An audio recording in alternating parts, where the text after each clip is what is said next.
The following broadcast is a Nighthawk Network presentation.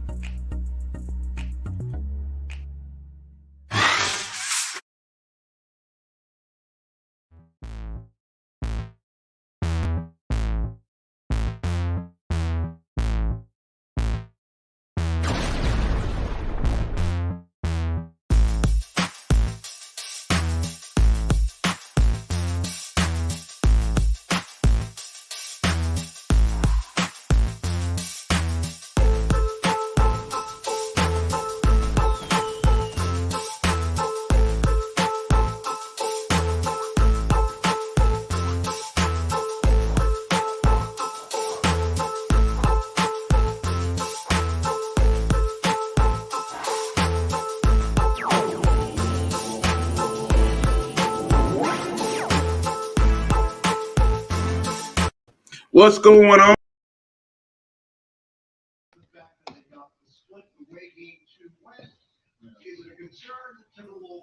Sorry about that, gang.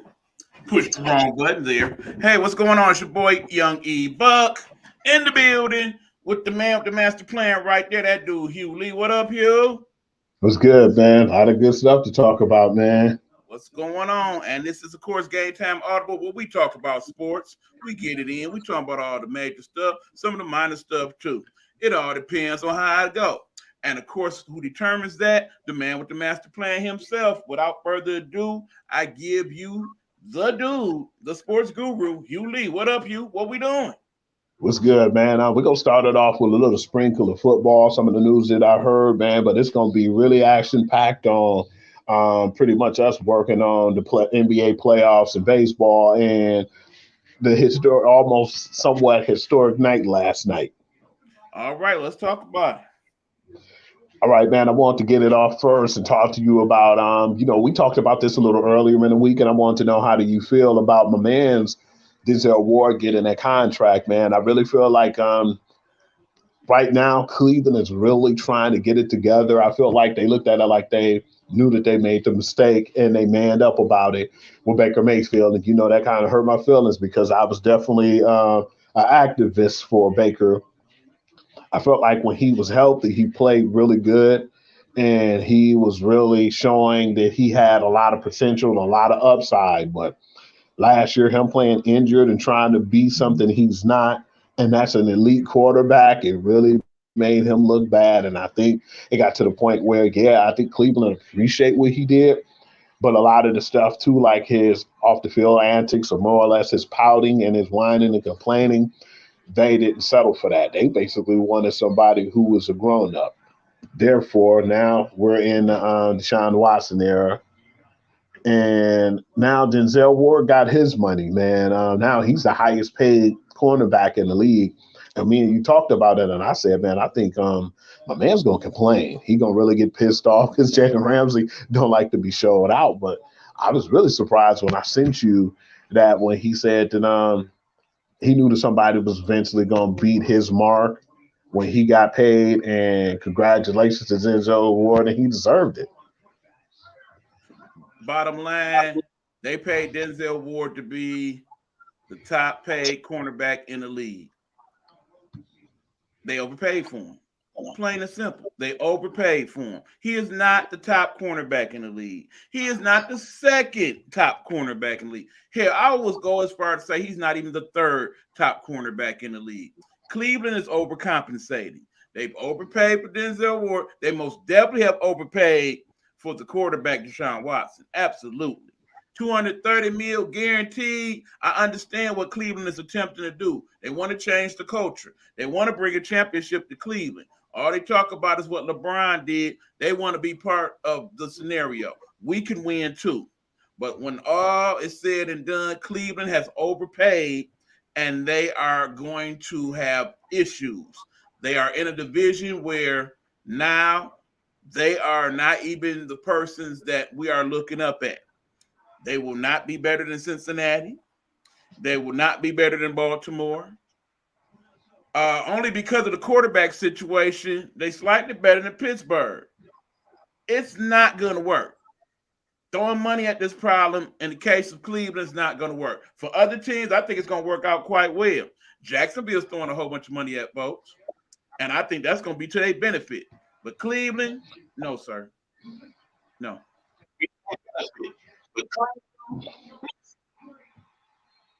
Carry on. I'm That's all I surprised. got. I know Deshaun Watson, your boy, so I'm really surprised that you said that, man. That kind of hit me out of left field. They overpaid for him. Plain and simple.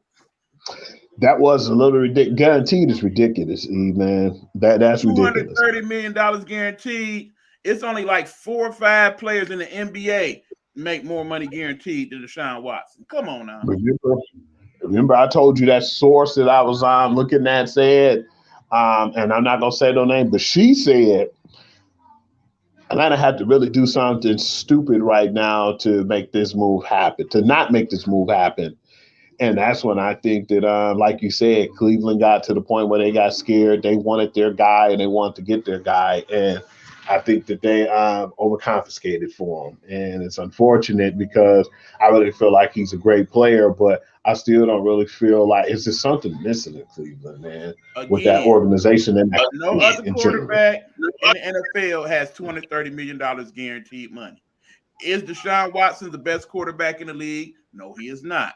Is he the second best quarterback in the league? Again, no, he is not. Is he even the third best quarterback in the league? Again, no, he is not. Top 10? Absolutely. Top 3? No. Should he be getting more money than Tom Brady and Aaron Rodgers and Patrick Mahomes? No, and no. Now, granted, yeah, Mahomes had the $450 million contract, but we know Mahomes ain't going to make $450 million. We already know what's going to happen at the tail end of that contract. You know they're going to have to make some adjustments. Otherwise, Kansas City will not win much longer than what they're doing now. And it's starting to feel that impact, too, of that contract he made. Long and short of it is, I was not impressed. I'm happy for Ward. Get your money, man. But bottom line is no. And not to mention, now you've caused other problems in the leagues that I'm sure you're going to address when you talk about that one person. Now, I want to talk to you about this person right here, man, Mr. Deebo Samuels. I know you feel like he's a top 5 receiver. That's the one I was waiting on you to talk about. What you got? No, you want to talk about him because of the fact is, man, right now he's not happy, and we had that conversation, and I said, okay, it got weird. It got to the point where he was talking on, I think, Dan Patrick's show. After that went off, it was basically saying they were trying to make strides. But I think that's when they came with the deal and said, we want you to play the hybrid. If the people don't know what I'm talking about with the hybrid, pretty much most of you do. They want him to be the running back at some times, and they want him to be a wide receiver. But I've noticed the last year, Deebo Samuel's been injured, a few times running the ball. And he said he wasn't comfortable doing that. He's a big physical receiver, and it was fun to us, so we thought it was entertaining. But he said the wear and tear on his body wasn't something that he wanted to do, and he wasn't happy with that, and he don't want to be a part of it. If he gets a new contract, he said he didn't want to play that hybrid role. And I think they were going to offer some money. I don't think they was going to break the bank for him, and I don't think he was pleased. And on top of that, with the whole hybrid situation, I just think things went sour with him to the point where he didn't see face to face with San Francisco and that organization. Well, I didn't like which I know you heard about it, when he said that if he didn't get a new contract, he was going to sit out of training camp. And he said people were giving him, death threats and making racial slurs and stuff at him. And I don't even got to say who. Y'all know when I said the racist death threats and, threatening to kill him, without saying. I want to put something out here. I would like to think, based on the amount of monies that they make, it's several people in the NFL who are people that look like us that get death threats on a regular basis. I'm pretty sure Deshaun Watson has got some since that contract, for example. Bottom line is, again, this is not an issue of the usage. This is an issue of the money. Part of who we can blame for this is that man that's presently an Oakland Raider. What's good, family? Go Blue. What's going on, Coach V? Coach V, what's good? Gotta acknowledge my guy. All right, back to my thoughts. Yes, when Devontae Adams went over there to the Las Vegas Raiders and became the highest paid wide receiver in the league, he set off a firestorm. Not every receiver that thinks they are just as good as he or has numbers that are comparable, they want to get paid too. And it just so happens that most of them are on the tail end or are free agents. One of such people, your boy, young Debo. So when he sees what he gets and they start to have discussions about, okay, what you going to pay me? And they come with such and such money. And Debo like, look, I should get more money than him because I'm not only a wide receiver, I'm a running back too. You got to pay me for my multiple skill set. Keep in mind, Debo Samuels is not the first person to do such things. I remember a young man named Marshall Falk who basically did it, but did it on the reverse tip, where he was the running back, but was wide receiver. He didn't get paid like that. Now, granted, the league was different and the money was different back then. But if anybody should have got that type of money, if anybody should have been the highest paid player in the NFL at that point, it was Marshall Falk. That being said, Debo Samuels, you are an excellent receiver. You are definitely a threat. You should get your money. But are you the number one receiver in the NFL? No. Are you the number one deep threat in the NFL? No. Those two people got their money. Those two people are the highest two receivers in the NFL, that being Devontae Adams and the Cheetah. But you should get something comparable because of your skill set. And if they're not paying you something close to that, then you have a reason to gripe. The problem now is that the NFL super anarchy is starting to come into play. That in saw they NBA counterparts pull off things to where, oh, y'all gonna do me like that? I won't play then. And I won't camp, and I won't show up, and I'll claim that I'm retarded and can't do things so that in the end I can't play. I'll claim mental health, all that type of stuff. And it's worked for them. They've gotten their way. And now the NFL players are looking to do it the same way. Keep in mind, some of those agents, they all hang in the same places, okay? They compare notes. They say, how you get that done? And they tell them. So now the Cheetah like, well, I don't want to play for the Chiefs because they ain't trying to pay me like that. But here's the 3 or 4 teams I will play for. Russell Wilson pulled that move. Obviously, Deshaun Watson pulled that move. And now here's Debo. Because all we missing now is the list. And it's coming. He's going to give you 5 teams he'd rather play for than the team that currently owns his right. And those 5 teams will be based on, 1, what the property tax and stuff look like. So one of those Florida, one of them Texas teams going to be on there. 2, the teams that his agent had already talked to on the low and said they're going to do a little something for him. And 3, where he may want to go with his boot thing if he does have the boot thing in his life. Because if you don't know that the Sierras and stuff of the world affect these decisions, then I'm sad to tell you. The wires have a lot to do with where some of these folks go. So all that being said is he ain't going nowhere. He ain't going nowhere, Hugh. This all money play.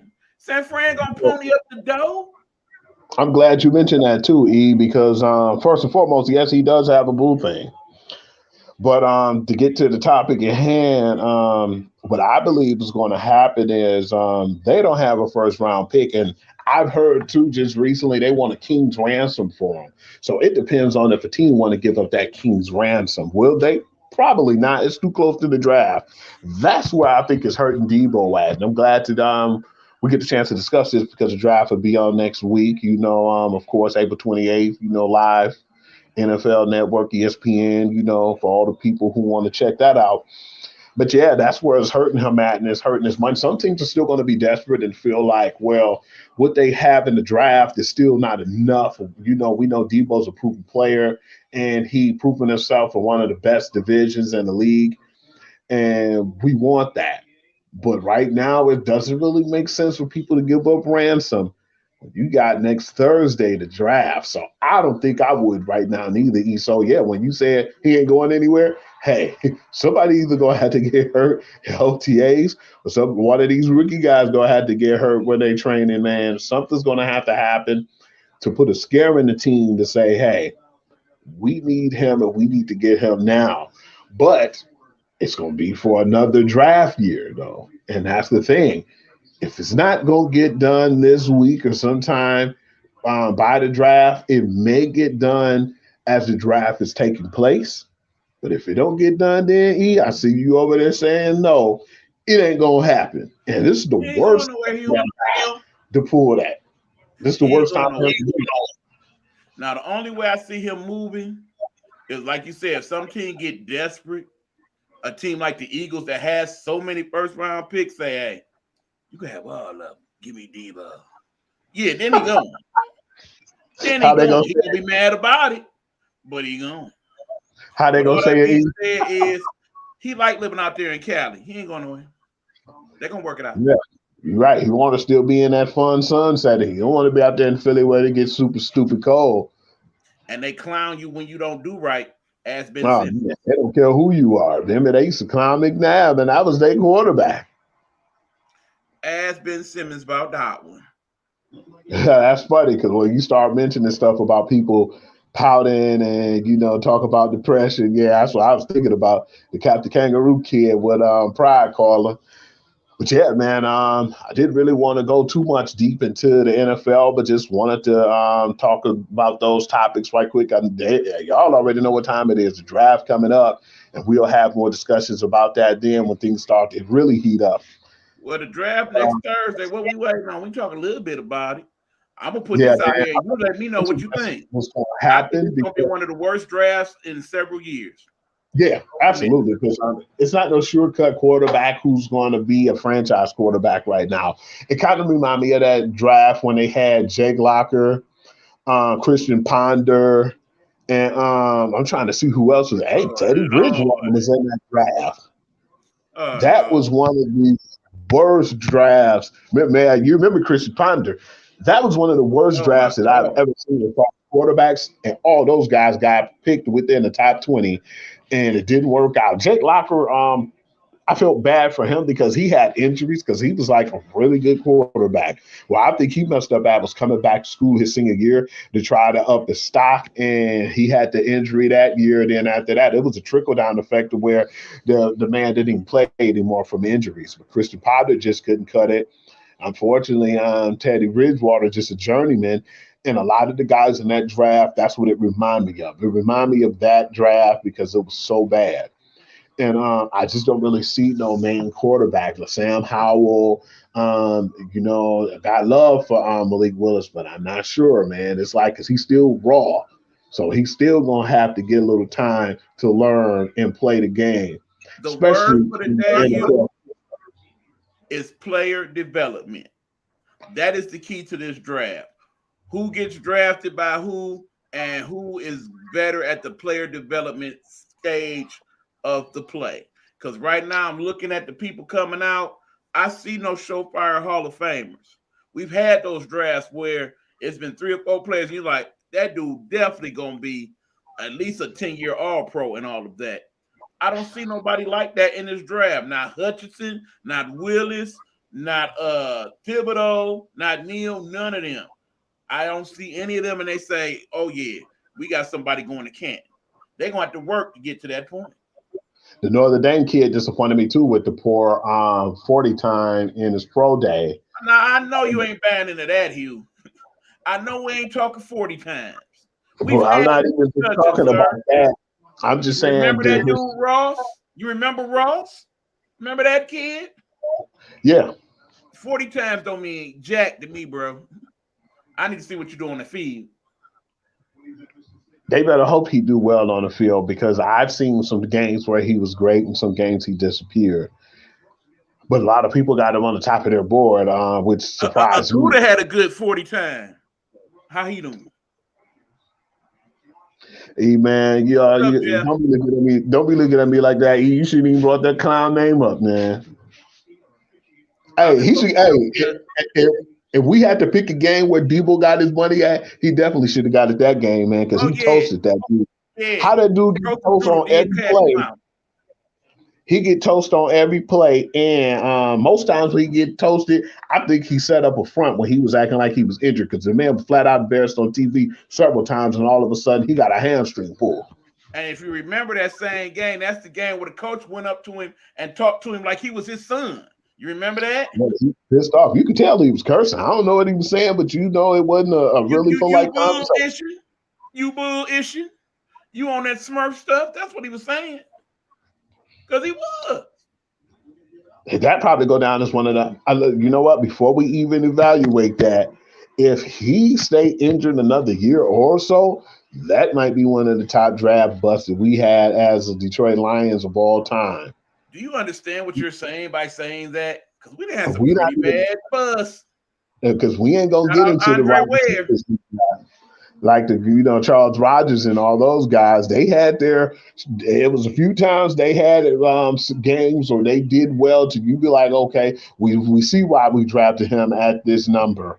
Or we see why we drafted him in the first round, but man, if Okuda doesn't do anything and to be a top 3 draft pick, and which surprised me because the Denzel Ward and several guys was in that draft and didn't get the opportunity to get picked up, man. We swooped him at the 3rd pick, man, and then it's not panning out. Dude, Dude, it was a it waste. was a waste. Yeah, man. Unless That's he why. come back and he doing some Parsons type stuff this year, it was a waste of the pick. Well, you said that name, it kind of sparked up a little anger, man. I apologize most dearly. But yeah, man, I just feel like you're gonna have some good, like you said, you're gonna have some good quality draft picks. You're gonna have a lot of good defender guys. You're gonna have some good edge rushers. You're gonna have some good interior defensive linemen. You're gonna have some good tackles. Some guys, like guards. And it's gonna be some good players, but like you said, it's not really that one person that sticks out to me. We can even go from last year draft or two. We could think about somebody like a TJ Watt, a Nick Bosa, and guys like that who making an impact. And you like, damn, I could really see those guys being Hall of Fame players and going in Canton. Not Right. this right, man. It's like we want to see and we would like for those guys to have that potential, but I'm just not really seeing it up front right now, man. This is And a player depth draft where you're drafting people because you need bodies, because you got to have the next man up and what have you. Don't get me wrong. In every draft, we end up with 3 or 4 people that eventually go to Canton. We know that. It's just right now they are not clearly appearing. There's not we nobody that you look at them and be like, oh yeah, that dude about to be a monster. I see none of that. we need more game tape. That's what I believe. Once we see him in the NFL, and we might see, a spark, or we might see somebody who, like, yeah, he got that potential. But right now, it's just not really nobody who caught our eyes right now. And Thibodeau really messed up. Where remember I was talking to you. I'm not even trying to diss our city, man. Lord, forgive me for this, but you remember I said this when Coach Dan Cameron was like, I don't want that dude, Kevon Thibodeau, man, because I don't think he fits what Detroit wants or what we need. I said, damn, when a team like Detroit turning you down, that's not good, man. But then a lot of other But teams. see, and keep in mind, with Campbell saying that, I admire that because as we know from just our short time having Campbell as our coach, he don't hold you up. He ain't pulling no punches. He told you he wants some tough, gritty players that's gonna kick and stomp. And last year he had that. Granted, they didn't have the talent and skill necessary to pull out a lot of those games, but you can never say last year, with the exception of maybe that Bengals game, that And the the Lions Eagles. was not in any of the games last year. You know what it was, E? Did you hear what Kevon Thibodeau said, man? And I said, damn, why would you say that, you dummy? And you're in the actual combine and you're getting ready to make money. What'd he He say? said, if I leave or if I don't play football today, it wouldn't matter to me because football is not the only thing for me. And it's not to the point where I would basically lose my mind over it because it's not everything to me. I think he was being honest. He just should have been honest out loud. I honestly That think that Kawhi Leonard feel that same way about basketball myself. That's why he ain't so pressed to come back. And that's what I'm saying. It's like I might feel that way, I might think that way, I might say it, but I won't say it out loud. If you trying to make that money, you trying to make your next paycheck to feed your family, and you trying to make a living in a professional sport that you played all your life, why would you up and say something like that? He basically made them guys feel like he didn't have the drive and the passion. I wouldn't be surprised, and I'm not even trying to go all out and say that I am a draft guru. I wouldn't be surprised if he start getting to the bottom of that list into the mid-20s, man, because No, you can't say something like that and he's think smoking teams are now. going to respect you in your drive, man. That's going to hurt his stock, man. No, it must be some marijuana in that plant behind you. He ain't gonna drop that far. I say he may go as low as 10, but that's about it. Because bottom line, people see how big that dude is, and they saw that he could be very dominant. Bottom line, it's going to be some team thinking, as most of these teams should be thinking, he good, but with some work with my coaching staff, I can make him a Hall of Fame. I can make him an All-Pro. That's the mentality that every team this year should be going in the draft with. We got some stuff to work with, but bottom line is we're going to have to bring him up and develop him. So that's what this key to this thing is. So I think this first round we're gonna see some trades, and then it's gonna go on from there. But like I said, I'm not holding my breath on this one. I'm looking forward to the draft, but it's not gonna be where like, oh my, this draft ain't like that. When the NBA draft come up soon, I don't think we looking at that either. Same situation. A lot of good No, players. Ain't no LeBrons or no Shaqs in this draft. because remember last year NBA wasn't that great neither, you know. Indeed. And I think it's going to be worse this year. This draft, though, it's a lot of guys with upside and opportunity, man. And it's sad because you're going to have more defensive guys, and it's going to be a ton of wide receivers who are going to have a lot of talent. But when it comes to like the offensive line, it's going to be okay. But I really don't see anything else outside of offensive line, defense, and wide receivers, man. Not no quarterbacks, not right now. Yeah, like I said, it's all about who you get and how you can develop them. That's going to be the key to this draft moving forward. And they and sometimes it takes time too for these quarterbacks, man. But then you know how it is in the league now. It's starting to get to the point a la Baker Mayfield. What have you done for me lately? You can't do nothing like play well under Kevin Stefanski and you turn around and you play bad the next year, man. You can't do that right now in a what have you done lately league. So, man, if he would have played as good as he did last year, not even above it. If he played on that same level, man, he might be staying or he might have got a contract, but that's not the case. Look who's checking in, y'all. Greetings to my man, Big Meech. What up, bro? Greetings and salutations, bro. Peace, man. Big Meech is Appreciate checking that, in and bro. sending some more birthday wishes to you. Thank you for that. We appreciate Appreciate you the for that. love, man. Thanks, man. I mean a lot. We also want to send a shout out to our girl, Princess Leia. It was her birthday a couple of days ago. Happy Most belated definitely. to young Princess Leia. We appreciate you.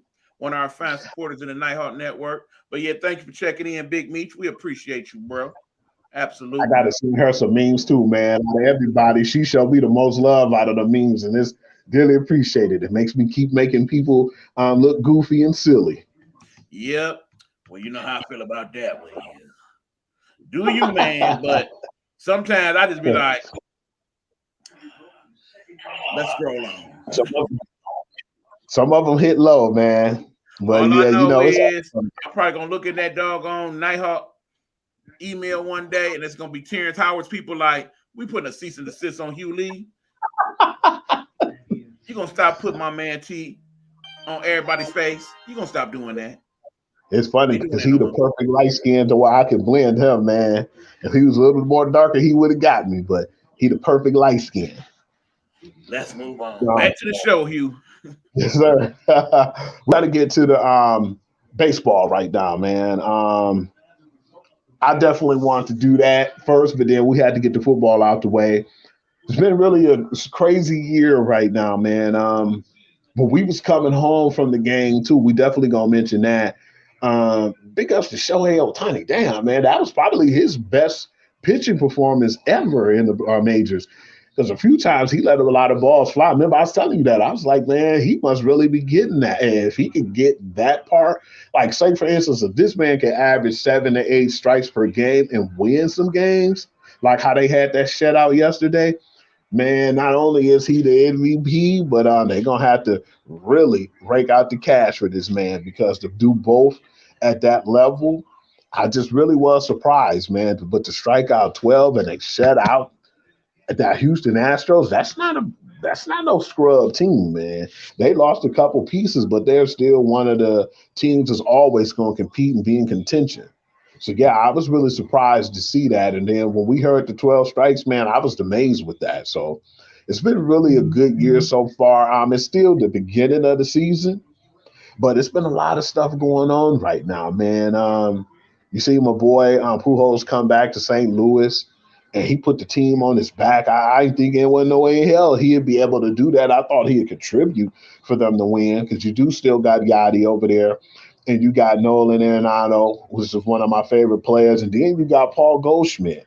And for him to say, okay, let me carry this team, even if it was just for that one game, I was proud of my boy, man. And then he's close to how many hits is he? Is he like 17, 18 hits away from I think he's 18 hits away now from 700.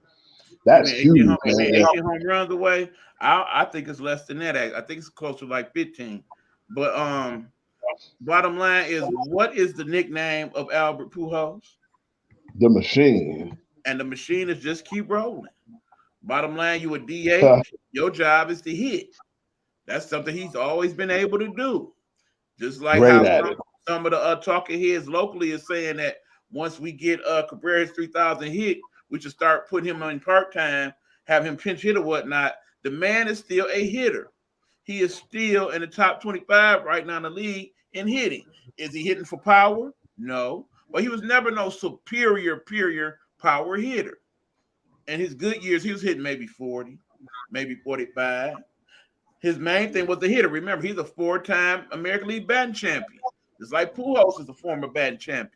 They just doing their job. All right, hold on. We got a question from the Big Stu. Here's a question. For those who are not knowledgeable on sports, has there ever been a documentary on all the Latino baseball players who have made history? We are still debating. That's an excellent question, Meech. Yeah, because we had some guys that they talked about and they put on the center stage, but not like a whole, like, hey, we're going to focus on the Latino nation and some of their best players that we had in any sport, really, man. We never really had that. And I mean, come on now. They rule boxing. You know what I'm saying? And people might not like when I say that, man, but you know when a Latino fight come on any boxing, man, no matter who it is, you're going to watch it because they're going to always put on the show. Then you got. I like this question for two reasons. One, it shows that Meech is trying to get his knowledge up, him being a guy like myself that likes to learn about many different things. And two, it shed light to our other people of color, the Hispanic and the Latino community. So I like that. But keep in mind, Hugh, if you are interested in learning anything about baseball, even in regards to some of that, it is addressed in what I feel is the best sports documentary of all time. That is Baseball by Mr. Burns. Burns is on baseball. Basically, it goes through baseball from the very, very beginning to up and now. So Ken Burns Baseball. If you're looking for a good documentary about baseball that covers all types of players, Black, Latino, and otherwise, that is what I would suggest for you. With that being said, I do not recall seeing any documentaries that focus primarily on the Latino or the Hispanic part of baseball. That is something somebody should definitely look into doing. Keep in mind that truthfully, when I was growing up loving baseball, for those who really know me well, my favorite player of all time, and still is to this day, the one and only. Y'all see that? My man Rod Carew. My favorite player ever. And of course, one of his favorite players growing up was the great Roberto Clemente, which arguably might be one of the better hitters not named Ty Cobb or Babe Ruth ever, but unfortunately died in a plane crash delivering goods and services back to his home country right after he got his 3,000 hit. So yeah, those are some of the people I definitely would like to see highlighted if they do a documentary about that, because those are two of the better players that baseball has ever seen. And you always hear about Roberto Clemente when it comes to funds and different things that they do around the league. He damn near the Walter Payton of the league when it comes to, giving back to the community, and which that's what I appreciate, man. I would And definitely like to see. there is an award in his name for that Yeah, particular thing, by the way.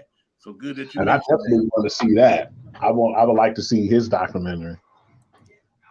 Should we reestablish the Negro League, or would that be redundant with all of the success we have with black baseball players? Now, here's the thing, Hugh. I say no. I say no because in the end, the Negro League should have never been a necessity in the first place. Baseball should have always accepted us as part of the sport.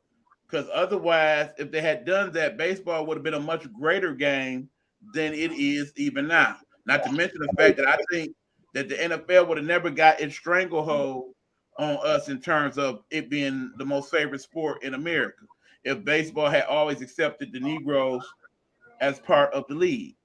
But I do think that we should start to establish more Negro minor, well, not so much minor leagues, but like travel leagues and whatnot, where we get more African American kids involved in baseball because I think we're losing that part in our sports development programs.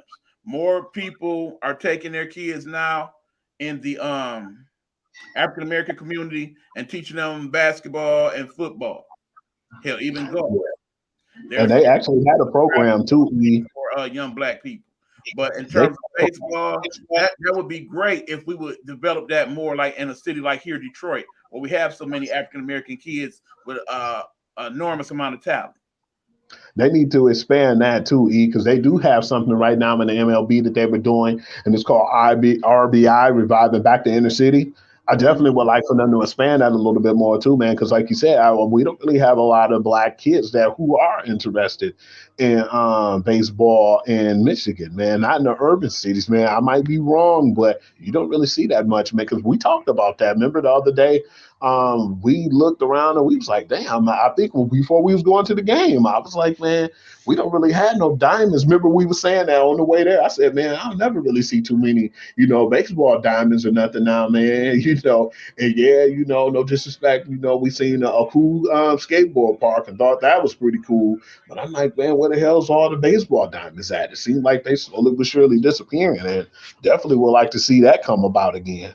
Yeah, what if we use the Negro League teams and redevelop them into a youth league? Wouldn't that be delicious? That would be awesome. And keep in mind, I don't know if you're aware of this, Hugh or Meach. They are basically going to rebuild one of the last Negro League parks outside of Missouri in the country. It is located here near Inkster. It is where the Detroit Stars played here in the city. And they're going to actually redevelop that and make it a park where kids can go play baseball. And That's I'm really hoping that when they get that done, they do advertise the hell out of that. Because I would love to see that. I would love to see a PAL league form from that, where they play that side of town and this side of town, much like they do with the PAL leagues with the football and the basketball. I mean, there are MLB, well, not MLB, but there are PAL leagues for baseball, but they don't get the type of big shine that the football and the basketball does. I also would like to see them develop some softball leagues for the young ladies as well. What's your yeah, thoughts that on that, you? definitely, man, because they be balling definitely when it comes to their playoffs, man. I know it is basically to the point where more development will give more exposure, man. And that's what we need in a lot of things right now. Just hopefully they can listen and hear it, man. Even if it's not from us, man, they'll hear it enough to where they start to pay more attention, you know, Yeah, I because mean, this. especially I would like to see more of the athletes get involved in the development of these leagues. Those who are already playing and want to give back to the community, that would be a good way to do it by learning their talents and their monies to making that happen. But He's before we go on, I do want to kind of commend ESPN of late because they have been showing more women's sports and highlighting it.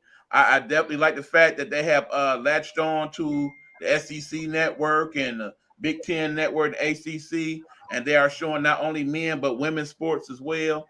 That is definitely bringing more exposure to those sports, and I think ultimately that will lead to more advertising and more people becoming fan of those sports. So I definitely want to thank them for doing that. They even have put several of that in the ESPN app. So shout out to them. Eventually, though, I would like for them to develop a ESPN Women app for women's sports. That would be awesome. I like what me said. He said, I've always been a fan of Reggie Jackson, man. We was just talking about that yesterday, laughing at the guys like these dudes look weird as hell, but then we forgot they can't sport no mustache with the Yankees, man. They want them most times like corporate clean face. I don't know why they still got that going on I right don't know why that antiquated rule is that. Remember, Boston had that rule at one point as well, but they eventually got rid of it. Why they established that, I do not know. I think sometimes during I remember I told you, I'm not mistaken. I know they let them grow out a mustache once it get October. I guess I don't know. Maybe it's a Reggie Jackson thing or whatnot, but that's the only time they usually allow it. But for the most part, they don't play that, man. They want you clean face. Okay, now what if the Negro League teams are redeveloped into a female league? That's a thought considering the Negro League was developed as a necessity for blacks so they can have a league of their own. I agree. Like I said, somewhere in there is a very good idea, Meech. That's something we maybe brainstorm and put to some people that can actually put that into play. Who knows? What you think, Hugh? I definitely think that that should be established, or at least give them a situation where they can have the stage. And like you said, big ups to ESPN because they really have been pushing it, man. I've been seeing a lot more of the baseball games from when it comes to the playoffs, and they always mention in basketball, but then they got like sports as far as volleyball. They have like when they do the competitions, and it's pretty cool to see that now because it's being more advertised to where they get the spotlight and things that they've never really done before, and they'll have it front stage too. And it just don't just be on regular ESPN. It'll be on ESPN, ESPN2, and they basically put you on notice. Even ESPN News has been establishing that lately. They make it to the point where they're trying to put it more to the forefront. And I feel like developing a female league will actually be interesting, man. Right, because keep in mind, they do have an ESPNW, but I need them to start offering that as part of the cable packages. That a way, little bit people more would like to exposure. check it out. Man, I can't keep getting away from the skeleton in the closet, man. We got to definitely open that up. Miguel Cabrera, man. We went to the game yesterday and it was ice cold, but we didn't think that we were going to be close to seeing history. That man, when we watched the game, hit 3 hits. He was 3 for 4. Now, when we first went and we started feeling that wind and it started raining a little bit, I said, I don't know if I'll make it through the 5th inning. He hit that first hit. I looked at E. I looked at that Titantron and the scoreboard. I said, okay, man, I'm kind of interested now. He went for that second hit. I said, E, man, if he hit another hit, man, I'm going to just go get me a skull cap or something, man, and I'm going to just tough it out. He hit that third hit, and it was in the 7th inning stretch. And I told E, usually this is the only time they give you a chance to do anything and get up and kind of stretch your feet or, do whatever you want, get some snacks or refreshments. Luckily, we wasn't too far from the concession stand. That was the awesome part about us having our seats. And we was able to see that man close to make history. But then we seen he was gassed yesterday, man. He ran a lot. He got threw out. He shouldn't have never tried to challenge that brother, Giancarlo Stanton. I think he was crazy.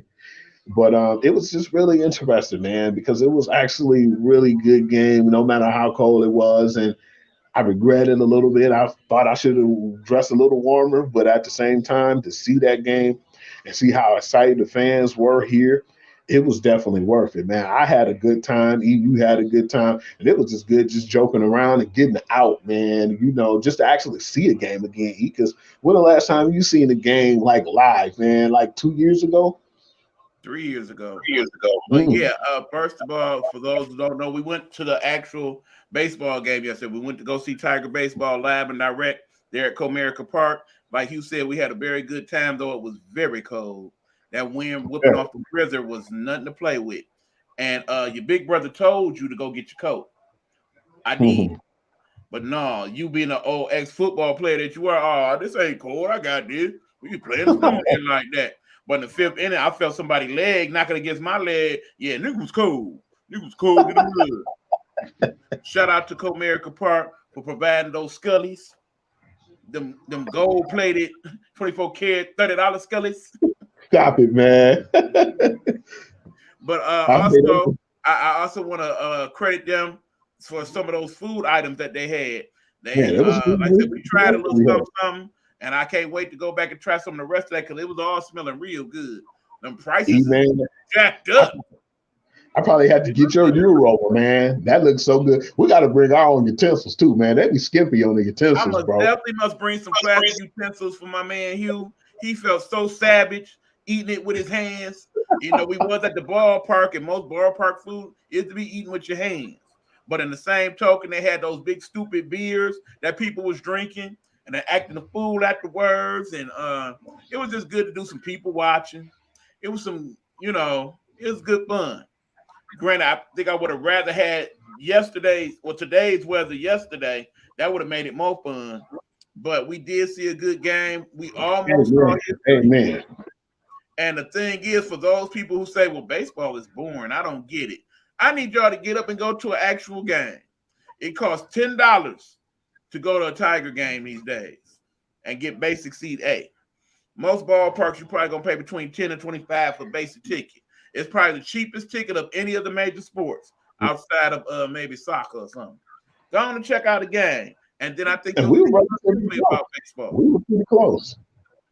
Like I said, it's good sight lines throughout America Park for the most part anyway. Let you sitting way up there in the upper deck.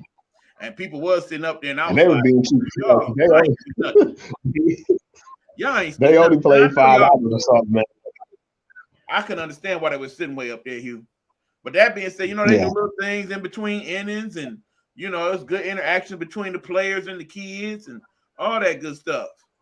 And it was crazy too, because a lot of that they don't see once they hit commercial break and stuff like that, when they be warming up, getting ready for the next innings. And you know, it was actually pretty cool, man. We seen how big them damn monsters was over there, man. The monsters of Midway.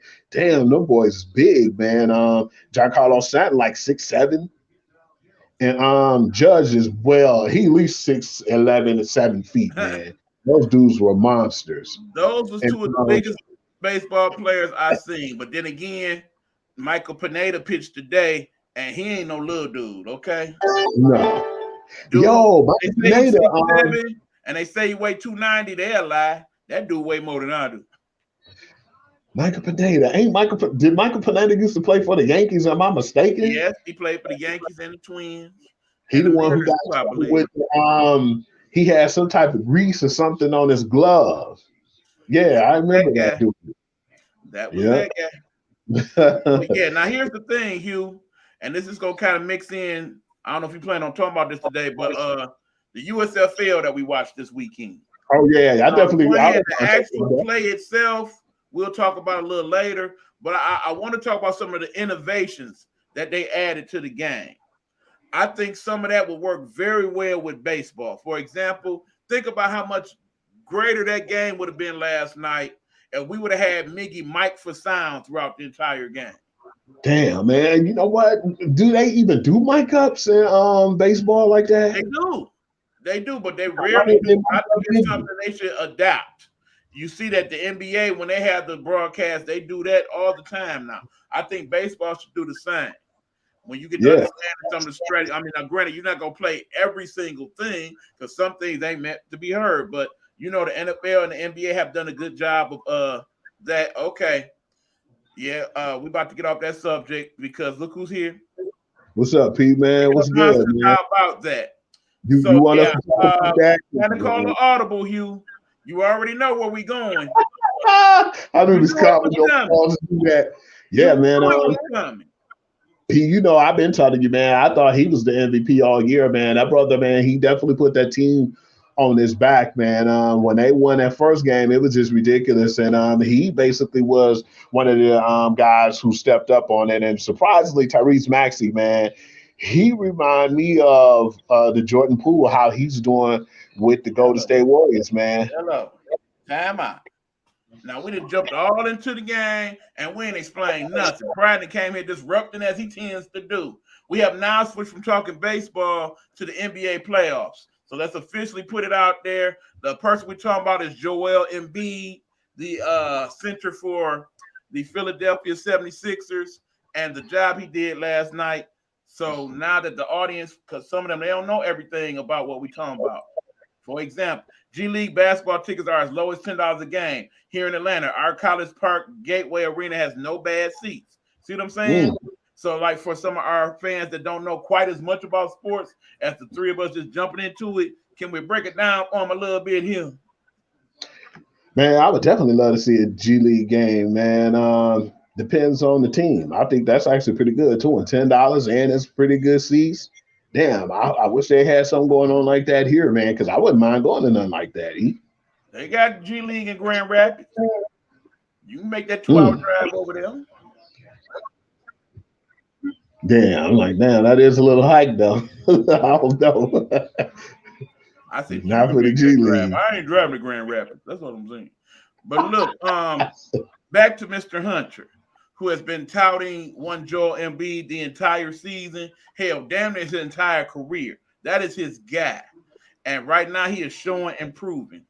That dude may be just a bigger factor in changing how the NBA is played as Steph Curry, when you think about it.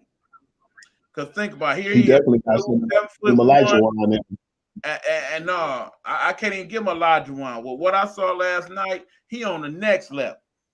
He done stepped beyond Elijah one, okay? Motor City Cruise is he took that game last Motor City Cruise. But some of the stuff that I saw that man do last night, that was by far the best big man play I have seen, period. With maybe the exception of Anthony Davis when fully healthy. He pretty much did it all last night. He was defense. He was offense. He was shooting threes. The dude shot a freaking turnaround fadeaway three from the corner.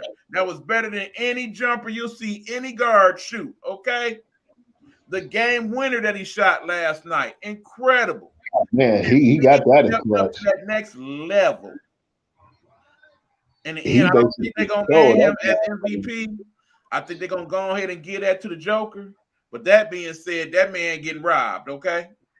You know, a lot of people been pissed off too, man. You know, I heard a situation with Stephen A. And he was basically saying that too, how they just basically hand feeding the MVP to the Joker. Oh, really? And I said, well, you see that? Who play at the new Wayne State University building? Now that I didn't know. Yeah, now you want to go? You want to do that? That's not a drive at all. That's right down the street. No Grand Rapids though. Yeah, good looking on that. Well, Pride, I think we all need to sit down and talk about that one. All three. Yeah, I would like for all of us to hit that one. Yeah, but it's just really cool to see how good Embiid has developed himself, man, because he took that game from them last night. Because at first, when I came back in the house, I was like, man, this is actually a pretty good game. Remember when we was coming home? We was like, man, that game kind of close. It could have went any way. And it looked like it was in favor of the Raptors because they was at home and the momentum was on their side. And Embiid sucked the soul out of that arena, man. Now it went from, hey, man, maybe they'll win this game to they about to get swept, man. They going home. Wait, can you stand it? Big Meech knows sports. Who would have thunk it? I would have thunk it, Meech. You sell yourself short, bruh. Anything you put your mind to do, you are able to do. You have shown me that throughout the years. I'm not surprised. I definitely appreciate that, man, with the Motor City Cruise, because I didn't know who the hell the G League team was. But then now seeing that they're at Wayne State too, man, I think that's something that we enjoy doing, man. Yep. Well, like I said, next year, I say we make it happen. Pride, Hugh, me, Meech, if you come to town around that time, we can all go. We can all go check it out. Yeah, because it's been a really good playoffs too, man.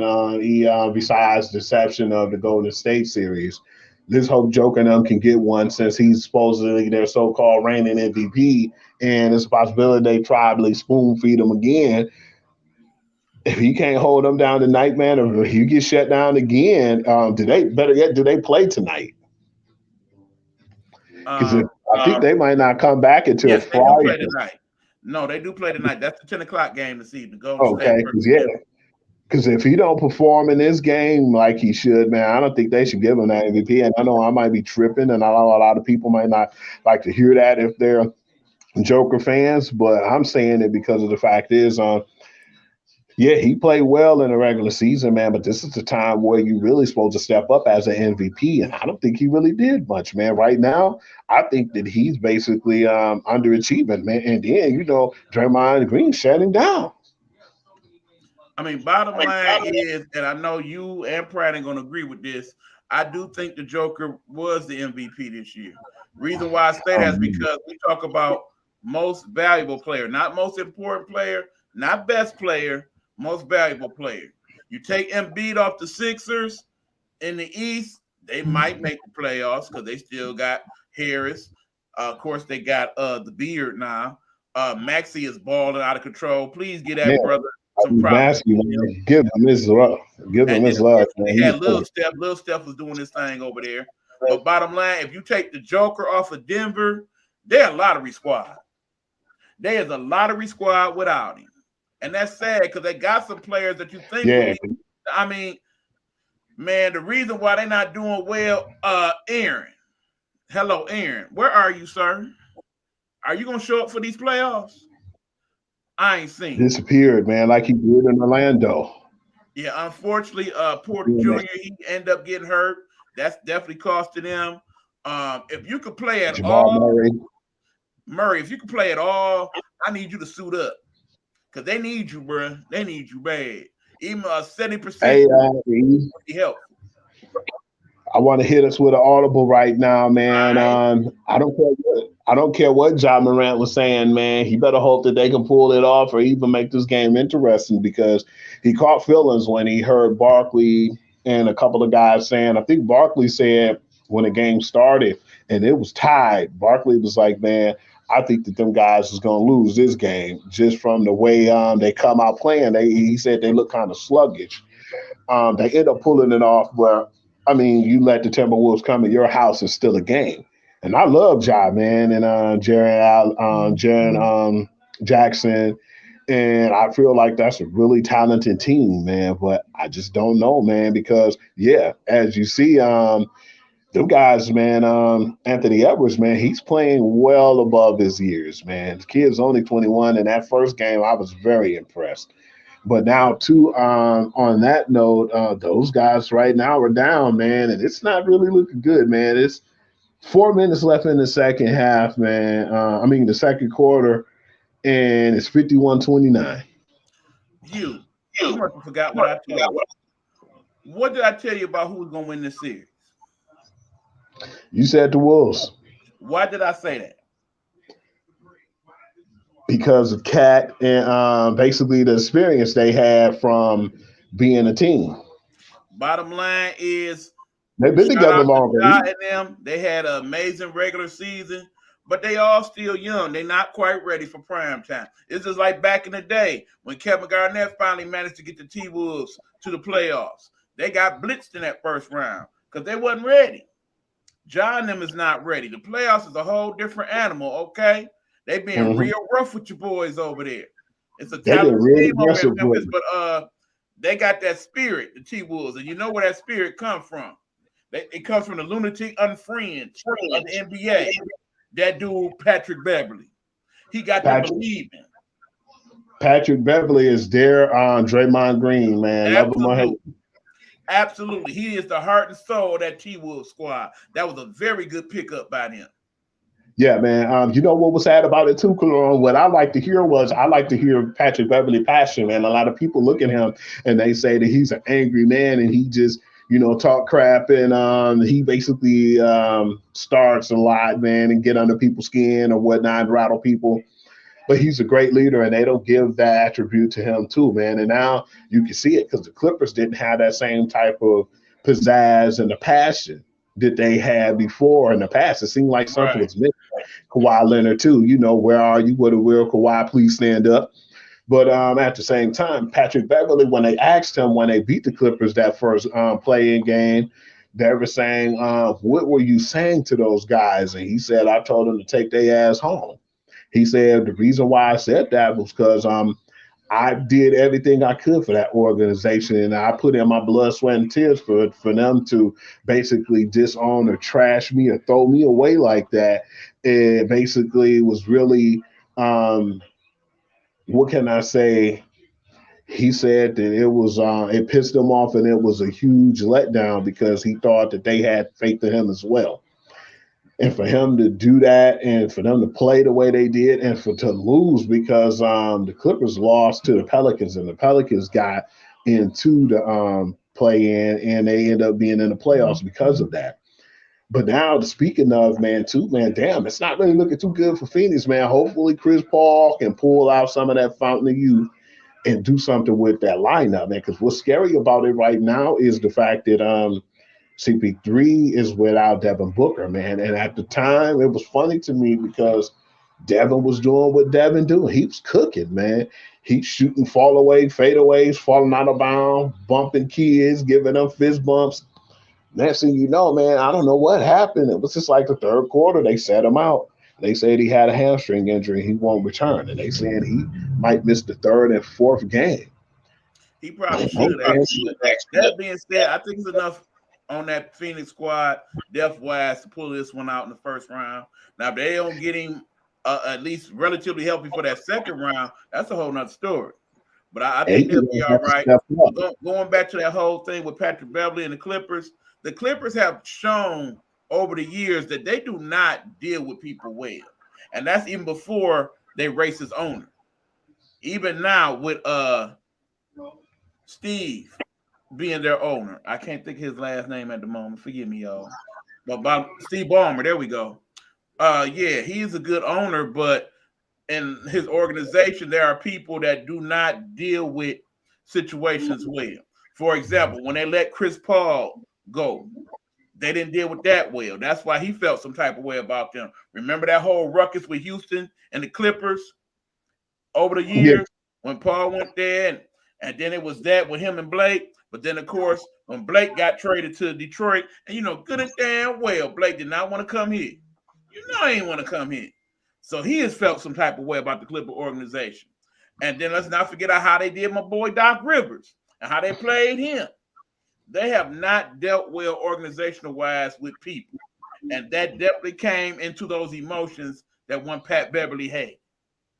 So I ain't mad at him for feeling that way. And bottom line is, I understand some people felt like he was too boisterous and they don't like that trash talking, this is me type of person. But hell, when you 6'1" and you in the NBA playing people bigger and stronger and taller than you, you got to have something within you to make you last this long. Pat got that dog in him. And if you cannot appreciate that, then you ain't no real player. You ain't no real fan of the game. Flat out. Absolutely, man. Because his grit, man, really put the physicality in the Timberwolves team that I've never seen before. In that first game, they put people on notice. Yeah, John bounced back, but I don't know, man. Right now, the game is not looking too well for them. Yeah, even though it's 36-51, but I still feel like it's just something missing, man, with them. And like you said, I just feel what's like missing. They need that veteran presence. They need that PJ Tucker type dude. They need that Pat Beverley type dude. They need that Draymond Green type dude in Memphis. That's that piece that they miss. Word, who was the team? Was it the Timberwolves at the time that was trying to get Marcus over there? Marcus Morris? Yeah, Marcus somebody like that would work, now that I think about it. Yeah. Yeah, it's looking crazy to me. They're trying to make a run out of it now. I'm thinking it's 39-51, but still, it's still a lot of time, and I'm not going to take that away from them because we've seen that before where teams that just gets punched in the mouth and they come back. But I don't know, man. I don't think that they're going to take the pedal off the metal when it comes to this Timberwolves team because they're a different team, man. It's just a different type of animal, and I don't think Patrick Beverley will let them, get to the point where they get too comfortable. I mean, bottom line is if Cat and Edwards is on full cylinder over there, they don't got enough on that squad in Memphis to stop both of them when they both cooking. So that's what that's about. That being said, I see them get to the second round. I don't see Minnesota getting past the second round, but I think they gonna handle the business with Memphis. I want to know who they play in the second round. We'll have to figure all that out. But yeah, man, it's been really entertaining though, man. I didn't think it'd be as entertaining as it has been in the past, and it have been. And the playoffs been definitely worth everything, and it's been worth watching. Well, Um, I do want to make a quick complaint though. You know, they have announced the finalists for all the awards. In fact, they've announced the defensive player of the year. That would be one Marcus Smart. I do not agree with that selection. I told you that, Hugh. Marcus Smart did have a good year. I understand that Boston had the best defensive numbers in terms of team. But that being said, no, Marcus Smart is not that person that you can put on anybody and shut them down. I would have picked Embiid over him. I definitely would have picked my choice, which was Giannis, to be the defensive player of the year yet again, because Giannis, on a good night, he'll shut down or at least slow down anybody from guard to center. What do you think, Hugh? I think more or less, man, if they had like a team defensive player of the year, it could have went to Boston. I don't think it was just him by himself as an individual, because that team was the number one defense, and that's where they're in the position they're in right now. But to say he was the best, hands down, you're right. You got Giannis out there. You still had a lot of guys who I still felt like played. Patrick Beverly. So a lot of guys played good defense out Right, there. and let's not forget, if Draymond had not got hurt and missed those many games, he Mhm. probably would have won himself Because yet again. how tall is my man's Marcus Draymond? Smart, you said No, who? Draymond. He's shutting down. Yeah, Man, he Draymond give about a good great 6'6" problem. on a good day, but he, like I said, you put him on anybody. Yep, and that's what I was surprised about too, man. Just I don't know, man. Maybe they just felt like they just wanted to give it to a new person or whatnot. But I'm not. Don't get me wrong though, because Boston's been playing really exceptional, especially the first two games. That first game was one of the best games I've seen in damn near 10 years. Right, and That then was of a course, really good I game. want to bring up the most improved player. Uh, why was not my man Mr. Poole in that? I was surprised they didn't even give them that consideration. And Poole was the reason to me they won the first game. The second game, it was a collection of, their what they call it, is it the deaf squad or the what did they call their roster, the deaf roster or whatnot? Something like Um, that. I mean, but bottom line is, wasn't nobody even talking about Poole last year. not That at dude all. was a fringe bench player at best. That dude not only showed up and showed out, but remember, when Steph Curry was out, he was the glue that held that together to where they kept that part of the the playoff ranking. He was the guy that would come out and show out and throw 30 on folks. Why he is not considered the most improved player this year, I do not know. They actually And have John Morant as one of the finalists. I don't think he has improved that much more from year one to year two, or year two to Poole, three, I should say. Poole was a drastic leap, man. I didn't think he was Absolutely. do that well. He was the reason Golden State is in the position they're in right now to be in third place. I think if a lot of those guys stayed healthy, a la Draymond Green, Steph, man, they probably would have kept that two or either number one seed. It was just a lot of injuries. The injury bug hit them, and they normally don't. But yeah, just really surprised to see a lot of the selections, man, because Poole definitely been one of the better players this year to me. And I think Draymond even talked about that, in which he should have been, at least if they didn't give it to him in consideration, definitely in the conversation. I feel the NBA as a whole has traditionally not given guards the props they deserve for playing D. Thus, I like the Marcus Smart pick. I can understand that. I mean, because keep in mind, there have been great guard defenders. You know, of course, you have our guy Joe Dumars. Of course, the great Michael Jordan, won Defensive Player of the Year one year. You also have Allen Iverson, who was underrated as a defender despite his size. Don't forget, of course, my man, the glove, young Gary Payton, probably one of the best defenders ever, Ever, regardless of his that position. So yeah, I ever. get what you're saying, Pryor. But that being said, that brother should not even be in the top three for defensive player of the year this year. Rudy Gobert. We can go hell, John Morant. We can go there. Definitely, like I said, if Draymond would have been healthy all year, he probably would have won. Giannis is always going to be in consideration for that. Even you got Joel Embiid has shown to be a pretty decent defender at nights. Not to mention his teammate over there. What is his name? Thibault. I always get his name. You know who I'm talking about. Thibault, yeah. He's a pretty good defender. Hell, on a couple good nights, I checked out the potential rookie of the year. That dude, Kay Cunningham. He gonna look like he gonna be a pretty good defender somewhere down the line. No, I'm not saying this year he should have won it, but I'm just saying I like what he showed me defensively. I didn't like Thias at first, man. I was dogging him out to one of my boys last year, but then I seen him play last year, like really seen him play. I was like, damn, man, that dude is not bad at all. I had to go back to my boy, like, hey, man, I was wrong, man.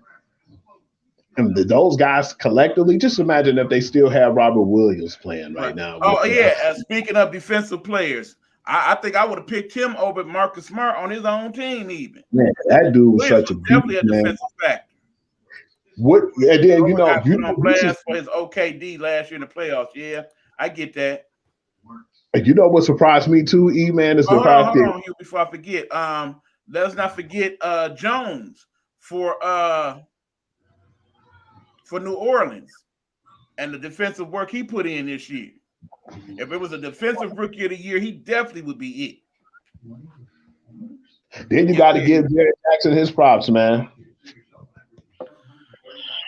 The big man from Memphis too, man, because he's a hell of a defender. You know, you could definitely throw him in that conversation. The game got a little closer, man, and I'm surprised it got that damn close. Remember, I was telling you how bad they were getting blown out. It was like, I don't know, man. We trying to at least make this a competitive game. They down now only by 7. It's 44-51. How many Memphis games have you seen this year, Hugh? Huh? How many Memphis games have you seen this year? I've seen quite a few. So you already know what I'm going to say, right? It's the new model for the NBA. When you live by the 3, you die by the 3. And I'm pretty sure it's a lot of threes going up in that game. That's why that score is so fluctuating right now. Memphis is a very good 3-point shooting team. Yeah, my man's Bias, man. He shoots the blood out the ball. Yeah, I definitely will be checking that out shortly too, man, before I pack it up tonight. Because, that's definitely that's going to be a good one. I'll just go ahead and record to go to State with and see what happened afterwards. Right on.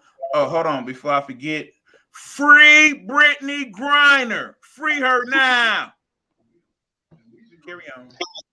Yeah, man. That don't even make no sense. It's damn near the season. Like you said, man, she's going to miss a lot of time, man. I'm so disgusted by the whole situation over some stuff that kind of is like weed. Come on, people. It's starting to get out of hand now, man. It's not really being brought or addressed as much, too, man. They got to bring it up every time we on the air until they let her go. Because that's been kind of thrown under the rug somewhat, man. You might hear people talk about a little bit, but not as much as they should. Definitely under the circumstances. Because I'm telling you, Hugh, if that been Sue Bird or Diana Taurasi, we be hearing about it a lot more often. I'm just saying. Or they'd have been back by now. Not to pull that card out, but here that card go.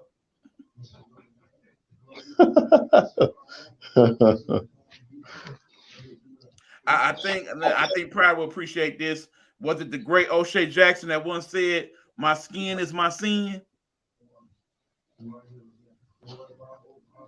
Pretty much. Okay, I've said too much. Continue. I wanted to know too, as far as did they even really get into a lot of the other awards too? Like we kind of figure we know who's going to be the MVP, but I wanted to know some more awards. But I was just did they even say the Coach of the Year yet? Okay, well, you take over while I go on and look up that information, Hugh.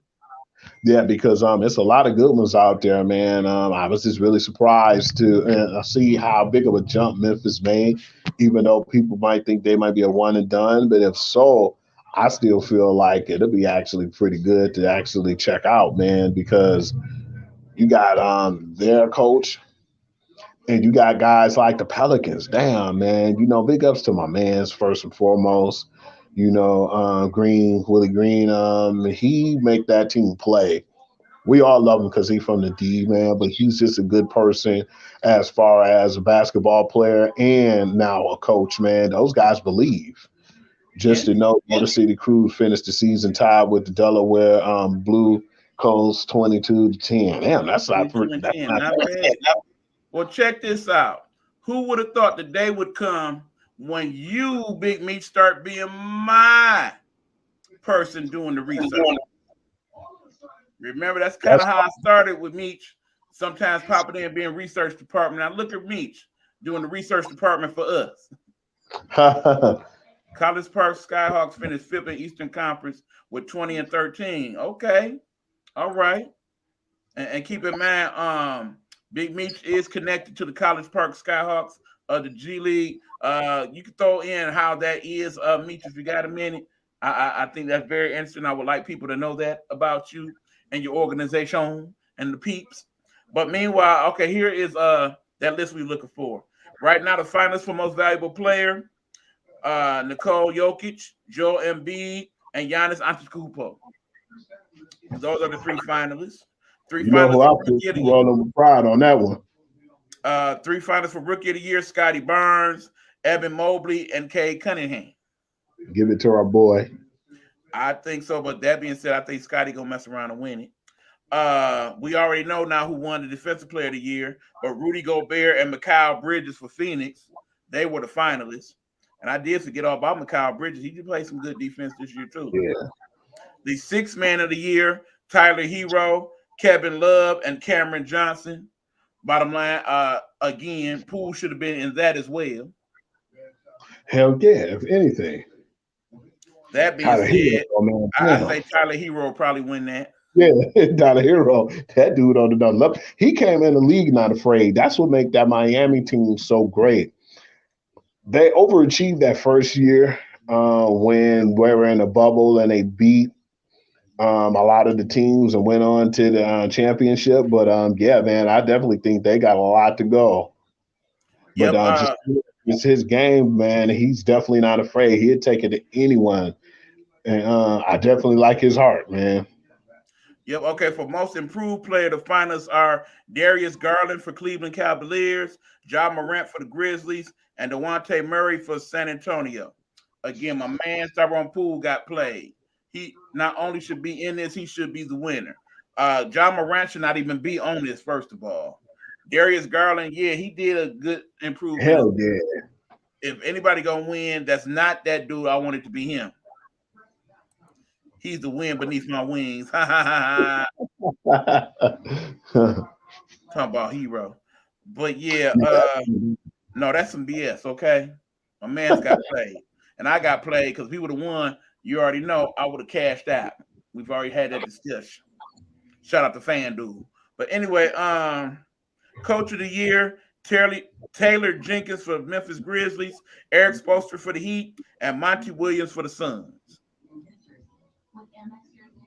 Any of them can get it, man. That damn Spoelstra, man, people don't give Spoelstra his props on how great of a coach he's become, too, man, regardless of everything. Western Conference tops off with Rio Grande Valley Vipers with 24 and 10. They are the Houston Rockets affiliate. And I do Mm. know at one point, I do believe Green was there for a few games doing a rehab, so that might have something to do with it.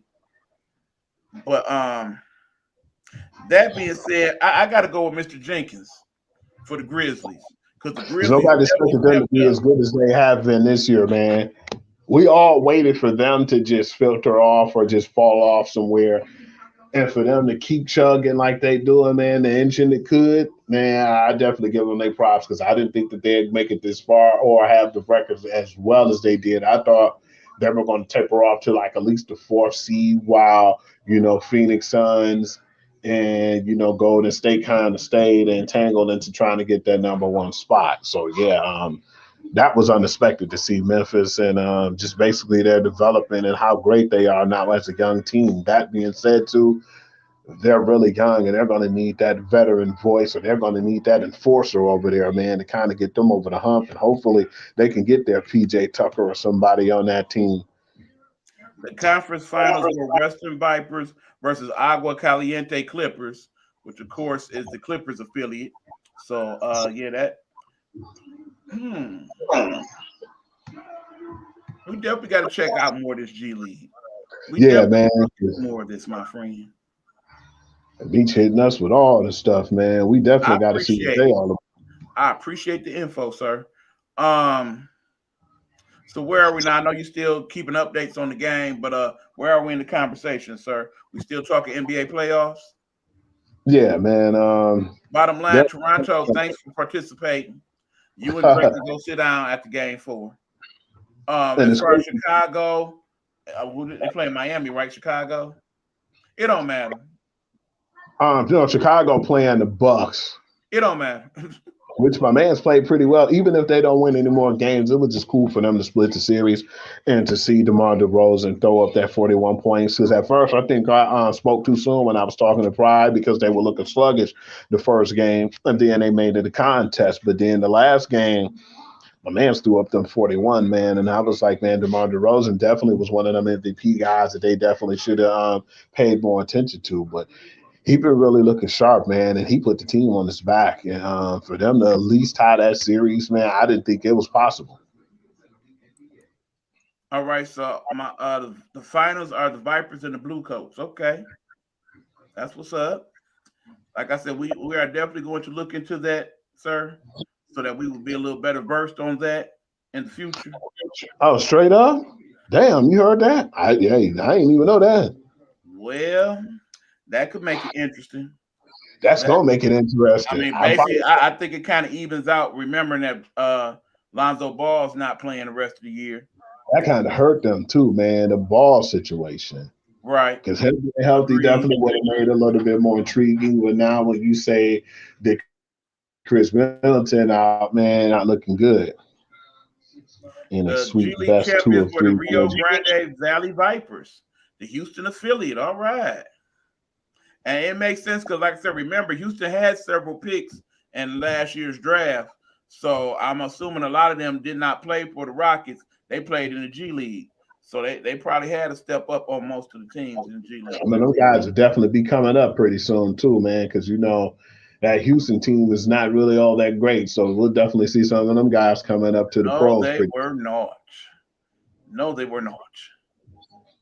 But yeah, back to the Chicago thing. Like I said, they, remember when the season first started, you was like, yeah, I'm really surprised how well the Bulls are doing. So I started checking them out a little bit, but that's right around the time when the injury bug started hitting them.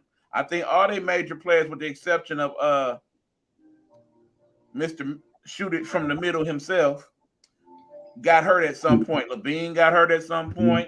Remember, you had Caruso get hurt for a bit. Yeah. And then, of course, we might as well start calling him Glass Joe too, because it seemed like Ball get hurt every year. Yeah, every year. That's why I don't think, unfortunately, too, I think the Pelicans didn't want to take the risk and giving them that type of money because they didn't feel like him being consistent. Yeah, some team was going to go out there and give it to him, which we all know, man. Even in 1 year when he was with the Lakers, he was playing well, man. And guess what? He got hurt. It's like, he always gonna get hurt, and it's crazy to say that too. We just try to figure out when. That's what one of my boys was telling me. I mean, it's crazy because the pops was saying, just like Serena Williams and them pops was saying, yeah, Venus good and all, but Serena the one. Remember, pops Ball was saying, yeah, oh boy, good, but LaMelo, he gonna be the one. And then LeVar Ball said that. Like that is the case. That dude's on a whole new level, man. I was disappointed too because I wanted to see a little bit more of them, and I was calling them the Memphis, the East Coast, but it just seems like they collapsed this year, man. It went from them being at least 10 games over 500 to being like damn near 10 games under 500. So yeah, I was a little disappointed in them and their development. And a lot of people were saying, especially Stephen A. and a lot of the other guys, when the analysts were saying they're a good team, but how far can they go? It's kind of hard to be under Jordan as an owner. The pressure's there. And they said, can he hold the team down himself and carry the team on his back? But I'm not sure, man, because LaMelo Ball is a good player. but he might need some other players on that team because Scary Terry definitely seemed like he was scared of his own reflection because he didn't do that. He wasn't really showing up like he should. But no, I think the main thing that hurt them, Hayward. Hayward has stolen money from the league for years now. Ever since he Especially left that. Utah, he ain't been close to the same player. Yeah, he basically got all his attention in Utah and he just faded away because I just don't really see him doing much, man. That guy's been a huge disappointment. Dude is a thief. He He has said, stolen millions of dollars. and that was too big of a contract to me too. I said, damn, y'all really gonna give him that? And that dude just really didn't show up, man. Right. I mean, because I really need the organization to put forth a better effort. Bottom line, we know Jordan got the dough. Crazy as it sounds, he is one of the richer owners in the league. Though he is the only minority owner in the league, a whole nother problem. That being said, I think it would be helpful if he had an organization that did well, because then when the time and opportunity comes, they would consider more minority representation in the league. If we get a team in the league owned by the only minority owner to be a perennial playoff team, if not a champion or two. That'd be awesome, man. Then that'd go down in history for him being a champion and having a championship team. Only time I really seen that was in actually WNBA. I mean not WNBA. In college, just True, recently with a homegirl from South Carolina. true. But all right, Hugh, what else we got on deck, sir? I'm kind of looking at the game right now, and it's still kind of shaky, man. It's looking real ugly right now. They're not playing some pretty basketball. It's just people missing shots, going back and forth. But I see that the game's still close. I think that they at the foul line, and my man's just made one of the two buckets, so it's 44-52 right now in favor of the Timberwolves. Okay, well, we didn't talk playoffs. We didn't talk baseball. We didn't talk football. You got anything else on deck for us? Not really, man. Just really getting forward, man, to just really investing and getting ready to get into this NFL draft, man. Like I was telling you before, Eon, there's people out there. I used to get the books, man, and I'd be damned if I pay $12, $13 for one of those books again just to hear Mel Kiper bashing my favorite players, making them look like they were scrubs. But just basically check out that Walter Football if you want to get more into it and check and see who's going to be the draft pick or the selections and the predictions. I think it's a good tool to have, man. They give you the best players at every position. And it's not only, and I was telling you, it's not just only a football actual, website, man. You can look at NBA, NFL, and NHL. So that's really good to use. Check that out, man. Definitely coming up into this draft. And like we said, we just said it several times before. It's April the 28th. I'm really looking forward to it and seeing what's going to happen this year. Hopefully, we don't squander our draft pick. Our draft picks, indeed. But that being said, looks like we're going to wrap up early tonight. But before we do so, a couple things I want to put out there. First of all, as you know, people of the network, I've been kind of going through some things, trying to work some stuff out, dealing with loss and get my financial situations together and trying to get my house in order, literally. As you see, I'm doing better. Things are going better. Thank you to Big Meech. Thank you to my man Hugh.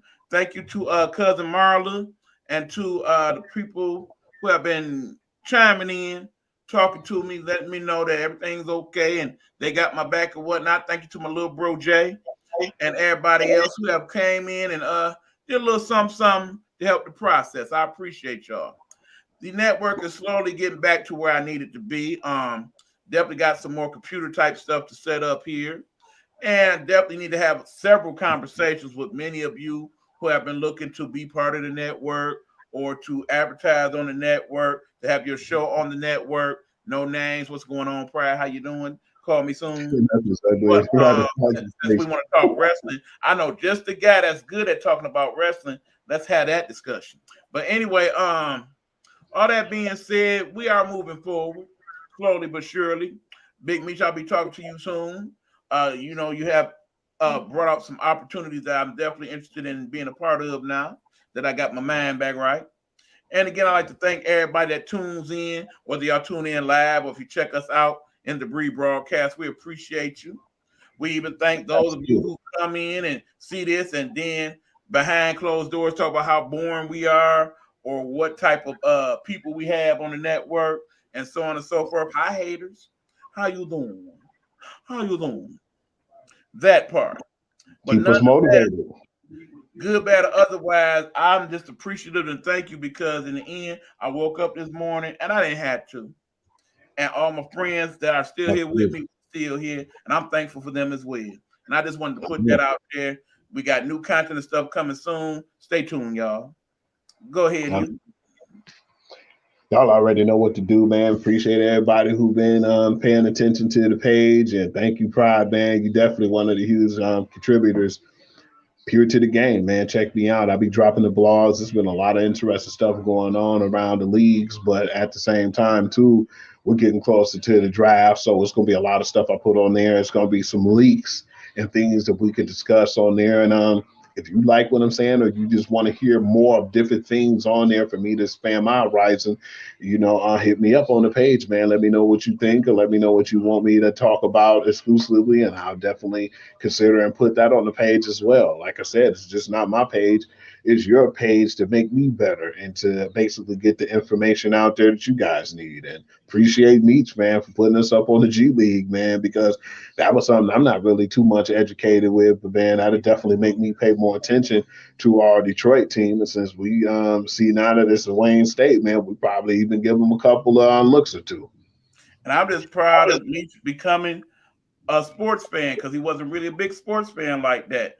But he is expanding his horizons, and that's a good thing. We all should be looking to become better and more polished versions of ourselves and to increasing our knowledge of different subjects and things. I'm a very big advocate of that. YouTube University, strong support. Because worst case scenario, if you don't know something, that's one of the first things I do. Let's see what they talk about on YouTube. Let's see if they got a video for it, so on and so forth. Go ahead, Big Meat. Right on, right on. So that being said, couple quick comments. We're gonna head out. For those of you who are not aware, today is the 21st of April, also known as the day years ago where one of our icons, the one and only Prince, passed away. That's been on my mind today.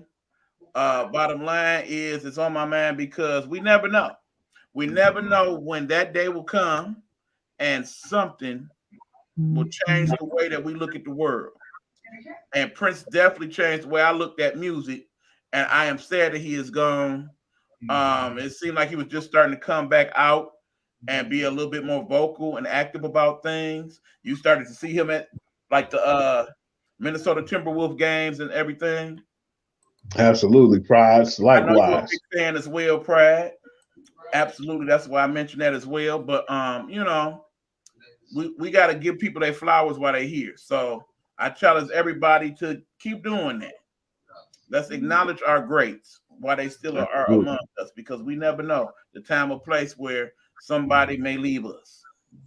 Meeks was just telling you his interactions with the team. I helped with bringing the College Park Gateway Arena into fruition. Absolutely. If I remember right, Meech, your name is on part of that stadium somewhere, if I remember correctly. So yeah, definitely that. That's why he is big sport, but he's also developed a love of the game through being a part of that. So I am thankful for that much. But like I said, I'm thankful for all of y'all. I just want y'all to know that. I'm Likewise, good brother. today. The sun was good on my skin. I had a good day at work. I had a good night last night with my homie. Shout out to my mans. And Appreciate I'm it. looking to have more better days than bad days in the weeks and months to come. So there's that. Curious, did any of y'all check out that Prince Originals album? Yes, I have actually. I've also checked out. Well, no, actually, that's the same thing. What he's saying about that Prince Original album. Remember, Prince basically ghost wrote several hits for several bands and people, and some of those are on that Prince Originals album. Basically, his version of What was that? Gigolos Get Lonely too. I believe that's on that album. The song he Oh wrote yeah, for you know. Time. The song he wrote for Sheila E. He has a version of that on that album, I believe. It's several good things. Definitely check it out. If you are a Prince fan, you definitely want to check that out. Also, if you go on Tidal, if you have a Tidal subscription, yeah, and you check out his albums, there are also several videos on there as well. It's hard to find the Prince videos, even on YouTube, but they have yeah, several of you them on go. Tidal. So He check kept that that out. shit for years. Right. But no, actually, what I'll do is probably what I have done the last year or two in Prince's passing and go back through some of his old interviews and whatnot. Because, you know, Prince was not really big on being interviewed. But one of the best Prince interviews you will find is the one he did with Arsenio Hall, his very good friend of many years. Basically talking about some of the things they did back in the day. And, you know, you just get to see that Prince was a real dude, you know. I believe his versions were the demo version. In the case of some of those songs, that is exactly the case, Meech. Some of them are his demo versions. You are correct, sir. But no, there's also another live version album that he has amongst his collection that they released since his death. You know, they slowly been kind of baby feeding us some of the things from the vault. I still wonder to this day, what have we not heard that basically they are either too afraid to put out there because they know he would not have wanted it out, or that they basically waiting for a time to where they hit us with it. Because there are several artists over the years that kind of leaked that, yeah, one night I was over there at Paisley Park doing something. The interview with Chris Rock was classic as well. I agree in terms of his interview with Prince. I heard his version of Love 89 he did for Patti LaBelle, for example. Exactly. And I know him and Patty did some work. So, like I said, I wonder if they have some type of collaboration that they did that's in the vault. And you can hear his voice all over my man's More Time in the Day stuff, man. Because rumor has it that him and Jamie Foxx hooked up a little something. I would love to hear that. Because keep in mind, they saying that Jamie Foxx got quite a little vault over there himself. But remember, he's people that have brought out people like Drake, people like Ed Sheeran, that used to go in his little studio at the crib and work on some stuff. So yeah, I'm kind of wondering what comes of that years from now.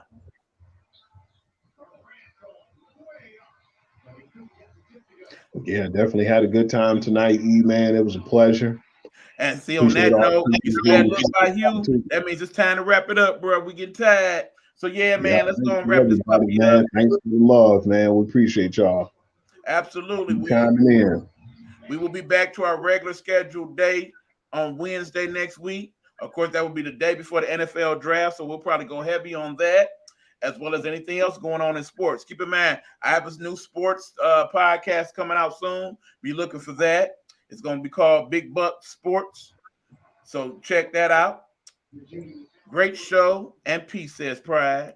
And Thanks, we'll let Pete. you know when that transpires. Until then, y'all have a great rest of y'all week.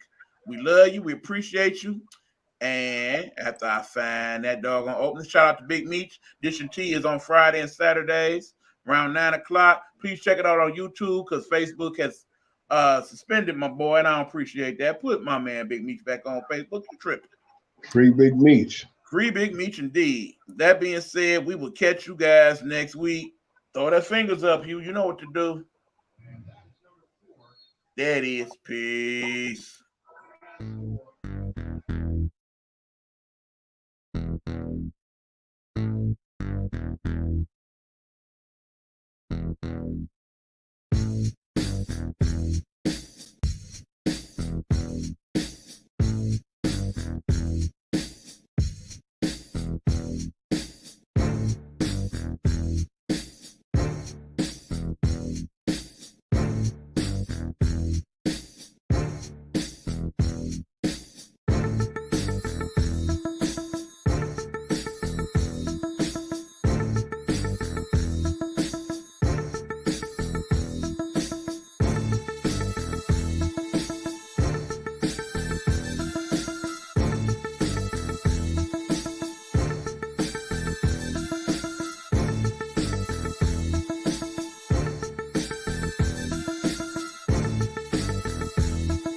Gametime Audible is a Nighthawk network.